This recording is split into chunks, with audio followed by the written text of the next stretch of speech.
যথাযথ মর্যাদায় ইতালিতে আন্তর্জাতিক মাতৃভাষা দিবস পালিত।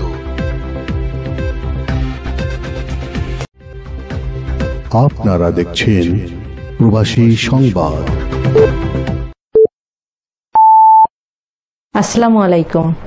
এমকে টেলিভিশনের প্রবাসী সংবাদে আপনাদের সাথে আছি আমি শারমিন মিনা।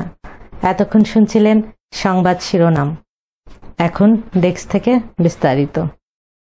রাষ্ট্রভাষা বাংলার দাবিতে 1952 সালের আন্দোলনে নিহত শহীদদের স্মরণে যথাযথ মর্যাদায় ইতালির ভ্যানিসে আন্তর্জাতিক মাতৃভাষা দিবস পালন করা হয়। আমাদের ইউরোপ ব্যুরো প্রধান জাকির হোসেন সুমন জানান, ভ্যানিস বাংলা স্কুলের আয়োজনে ভ্যানিস ভিয়া আলোর্দি কালভে হলে অস্থায়ী শহীদ মিনারে পুষ্পস্তবক অর্পণ করেন সকল শ্রেণী পেশার মানুষ।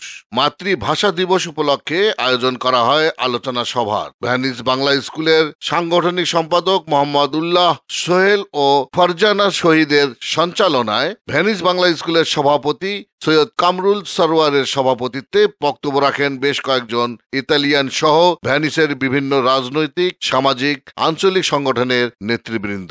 আলোচনার শুরুতেই পবিত্র কোরআন থেকে তেলাওয়াত করেন ভ্যানিস বাংলা স্কুলের শিক্ষার্থী। আলোচনার শুরুতেই বাংলাদেশের জাতীয় সঙ্গীত ও ইতালিয়ান জাতীয় সঙ্গীত পরিবেশন শেষে ভাষা শহীদদের স্মরণে 1 মিনিট নীরবতা পালন করেন উপস্থিত সকলে। আলোচকরা 52 সালের ভাষা আন্দোলনের সম্পর্কে অবহিত করেন ভ্যানিস স্কুলের শিক্ষার্থীদের কাছে। আলোচনা শেষে ভ্যানিস বাংলা স্কুলের বার্ষিক পরীক্ষার ভালো ফলাফল করায় প্রথম শ্রেণী হতে পঞ্চম শ্রেণী পর্যন্ত প্রথম, দ্বিতীয় ও তৃতীয় স্থান অধিকারিণীদের মাঝে ক্রেস্ট প্রদান করেন বিদ্যালয়ের কর্মকর্তা ও অতিথিবৃন্দ। সে সময় শিক্ষিকাদের ও ক্রেস্ট প্রদান করেন বিদ্যালয়ের পরিচালক পরিষদ। পরে অস্থায়ী শহীদ মিনারে পুষ্পস্তবক অর্পণ করেন ভ্যানিস বাংলা স্কুলের কর্তৃপক্ষ।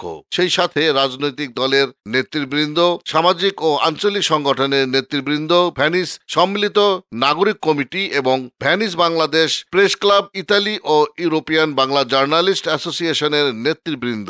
পরিশেষে আবৃত্তি, নৃত্য ও সঙ্গীত পরিবেশন করেন ভ্যানিস বাংলা স্কুলের শিক্ষার্থীরা। এছাড়াও ইতালি সহ রোম দূতাবাস ও মিলান কনসুলেট অফিসের আয়োজনে আলোচনা সভা ও শহীদ বেদিতে পুষ্পস্তবক অর্পণ করা হয়। সুন্দর একটা আয়োজন ছিল।